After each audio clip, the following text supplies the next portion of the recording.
డబ్బులిచ్చి ప్రాణం మీద తెచ్చుకోవడం అంటే ఇదేనేమో. మేమైతే స్కై సైక్లింగ్ అయితే వెళ్ళాం. నేను నార్మల్ గా రోడ్డు మీద వెళ్తున్న సైకిల్ కి బ్రేకులు లేవంటే లెగిసిపోయి నించున్నాను. అలాంటి దాన్ని ఇప్పుడు ఈ సైకిల్ ఎలా తొక్కుతానో ఏంటో అని భయం వేసింది. ముందు నా ఫ్రెండ్ అయితే వెళ్ళొచ్చింది, ఆ తర్వాత నాకు ధైర్యం వచ్చింది. మధ్యలో భయం వేసింది, ఇంక చేసేదేం లేక తొక్కేశాను. అట్నుండి ఇంక కంపల్సరీ రావాలి కాబట్టి వచ్చేసాను.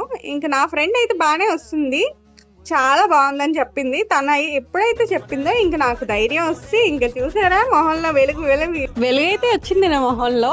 ఇంక చూసారు కదా, 350 రూపీస్ అయితే తీసుకుంటున్నారు పర్ హెడ్. జిప్ లైన్ కూడా 350 రూపీసే. నేనైతే నా ఫ్రెండ్ తో వెళ్ళాను. మీరు ఎవరితో వెళ్దాం అనుకుంటున్నారో వాళ్ళని ట్యాగ్ చేసేయండి. అంతేకాకుండా ఒక రోజు ఉయ్యాలైతే ఊగుతున్నాను, అది ఎంతైనా ఆపట్లేదని చెప్పి నాకు భయం వేస్తే ఆ ఉయ్యాల మీద దూకేశాను. అలాంటి పిరికి వాళ్ళు ఎవరైనా ఉంటే కామెంట్ సెక్షన్ లో కామెంట్ చేసేయండి. చాలా బాగా ఆడుకున్నాం ఇద్దరం కలిసి.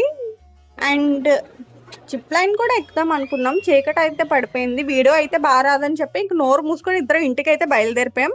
సో వీడియో కానీ నచ్చినట్టయితే లైక్, షేర్, కామెంట్ చేసేయండి. Thank you everyone. మీ ఫ్రెండ్ని మాత్రం ట్యాగ్ చేయడం మర్చిపోద్దు.